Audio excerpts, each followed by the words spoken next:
Assalamualaikum warahmatullahi wabarakatuh. Halo semuanya, perkenalkan nama saya Yuni Habatur Rahmah dengan nomor NPM 2122001. Di video kali ini saya akan menjelaskan tentang historiografi Cina. Untuk yang pertama yaitu mengenai periodisasi histori Cina. Untuk masa yang pertama yaitu masa dongeng atau masa prasejarah, di mana pada masa ini muncul adanya historiografi tetapi tidak secara tertulis, melainkan hanya berupa oral history atau histori dari mulut ke mulut.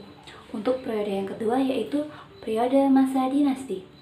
Untuk dinasti yang pertama yaitu dinasti bernama dinasti Shang, di mana para arkeolog modern membuktikan bahwa peramal istana dinasti Shang telah menyimpan arsip-arsip ramalan mereka yang ditulis pada tulang dan batok kura-kura. Masa awal dinasti ini terdapat catatan yang terpisah terutama pada bab tertentu mengenai sejarah klasik yang mencerminkan suatu minat yang terus-menerus pada sejarah keturunan para raja dan sebagainya. Dinasti selanjutnya yaitu dinasti Han awal.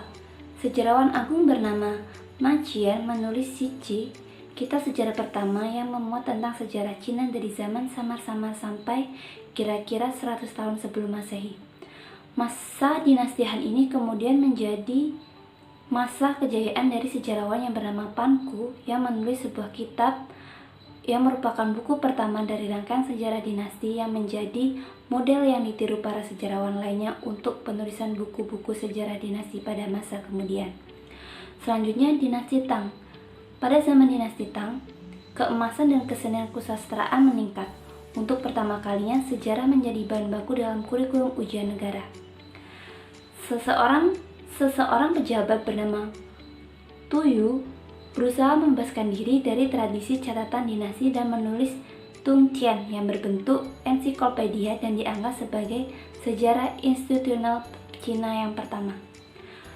Untuk dinasti selanjutnya yaitu dinasti Manchu. Pada masa ini muncul perasaan yang tidak puas akan kekolotan neo-konfusianisme di Cina, sehingga menyebabkan timbulnya suatu gerakan kritik yang sangat penting, yaitu empirisme nasional menjadi inspirasi lahirnya prinsip-prinsip dan metode baru dalam geografis historis di Cina.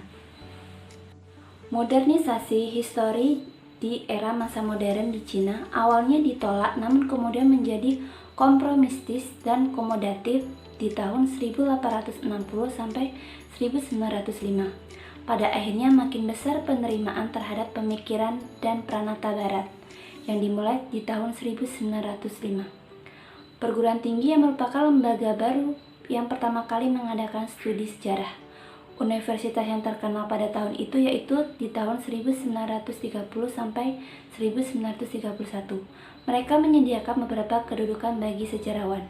Gerakan pembaruan juga muncul dan menjadi sangat menonjol pada gerakan 4 Mei 1919. Gerakan ini pada dasarnya mencari suatu kebudayaan baru yang bebas di mana Cina yang biasanya diterapkan pada kepentingan masyarakat modern.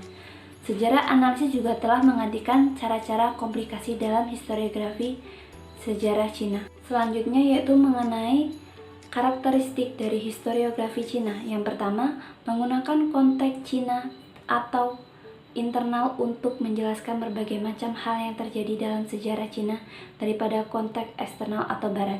Jadi, ia menggunakan konteks sejarah lokal mereka dibanding menggunakan pemikiran-pemikiran dari barat tersebut. Yang kedua, pendekatan yang digunakan adalah pendekatan yang bersifat kewilayahan yang membagi secara horizontal sehingga sejarah regional dapat dikaji secara lebih rinci. Pembagian ini juga menjadi dua zona yaitu pesisir dan pedalaman. Yang ketiga, pembagian secara vertikal masyarakat Cina disesuaikan dengan status sosialnya. Selanjutnya yaitu mengenai faktor-faktor yang mempengaruhi historiografi Cina. Faktor yang pertama yaitu pandangan orang Cina itu sendiri terhadap sejarah. Jadi faktor ini sangatlah penting di dalam perkembangan Cina karena biasanya yang menulis historiografi Cina ini adalah orang Cina itu sendiri. Yang kedua, adanya etnosentrisme yang berasal dari isolasi kebudayaan di Tiongkok. Jadi hal tersebut dipengaruhi oleh kebudayaan di dalam Tiongkok tersebut atau Cina tersebut. Yang ketiga, pandangan bahwa ada suatu dinamika moral dalam berbagai kegiatan manusia. Dan yang terakhir, ruang lingkup penulisan sejarah Cina yang mungkin sangat. Baik kawan-kawan semua, kali ini saya akan melanjutkan mengenai materi yang telah disampaikan Mbak Yuni tadi. Ya, kali ini saya akan menjelaskan mengenai periodisasi historiografi Jepang. Jadi, yang pertama, historiografi Jepang kuno. Historiografi Jepang kuno ini diawali dengan historiografi kuno Kojiki pada tahun 720 adalah catatan mengenai masalah-masalah kuno. Kojiki menceritakan masalah rakyat Jepang dari zaman dewa-dewa melalui berdiri kekuasaan Yamato sampai dengan berakhirnya pemerintahan Ratu Suiko tahun 623. Nah, keluarga kekaisaran yang mengajukan haknya untuk berkuasa karena keturunan langsung dari Amaterasu, dewa matahari. Yang kedua yaitu ada historiografi tradisional Jepang. Nah, historiografi tradisional Jepang dapat dikategorikan menjadi tiga. Yang pertama ada pertengahan, ya, menjelaskan menjelang abad ke-12 karya-karya sejarah Jepang banyak dipengaruhi oleh konsep-konsep karma dan keselamatan dari Buddhis. Nah, sejarah kepahlawanan yang paling terkenal adalah mengenai perang antara Minamoto dan Taira. Nah, ditulis dan dibacakan terutama untuk pesan pendidikan. Selanjutnya itu ada zaman Tokugawa, ya. Masa Tokugawa dari tahun 1600 sampai dengan 1868 terjadi masa kebesaran penulisan sejarah Jepang sebelum zaman modern. Nah, yang terakhir yaitu ada zaman Meiji. Baik, kita melanjutkan materi selanjutnya yang itu mengenai historiografi modern. Ya, di mana zaman permulaan historiografi modern ditandai oleh hasil yang nyata menurut 4 garis besar tersebut. Apa saja garis besar tersebut? Yang pertama, yaitu ada kesempurnaan dari suatu metodologi sejarah modern. Yang kedua, yaitu ada penulisan studi-studi monografis secara khusus mengenai pranata dan aspek-aspek yang khas dari peradaban Jepang. Yang ketiga, yaitu ada persiapan survei sejarah secara umum.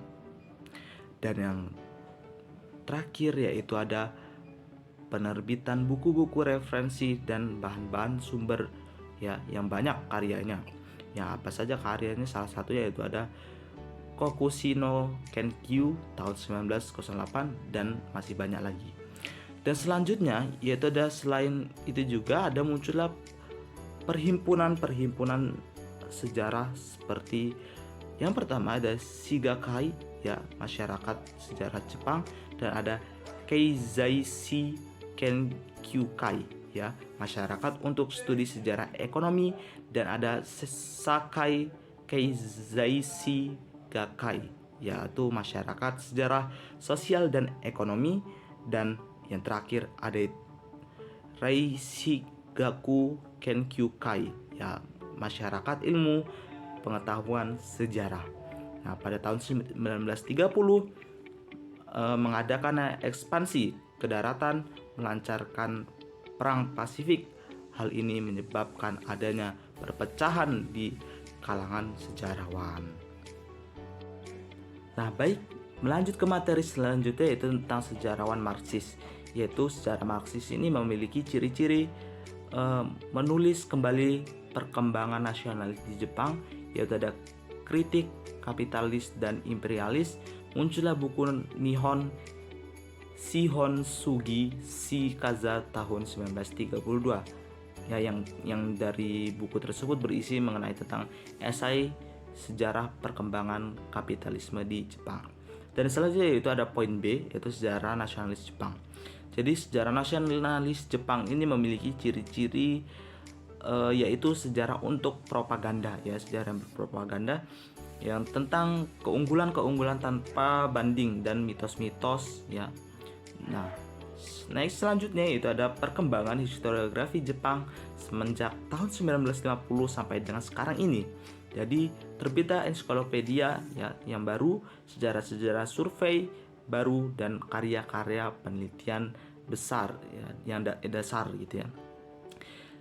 Seluruh literatur sejarah Jepang pada hakikatnya itu diperbarui ya, banyak yang direvisi dari dokumen baru yang menyusuri lebih dalam gitu ya, sampai masalah-masalah kecil yang mengenai kegiatan pemerintahan maupun ekonomi dengan kecermatan, dan yang terakhir yaitu ada ketetapan yang baru.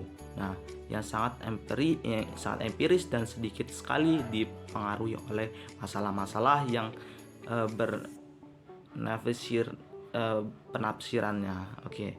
Mungkin itu saja penyampaian dari kelompok kami yang mengenai tentang video sejarah historiografi Cina dan Jepang ya.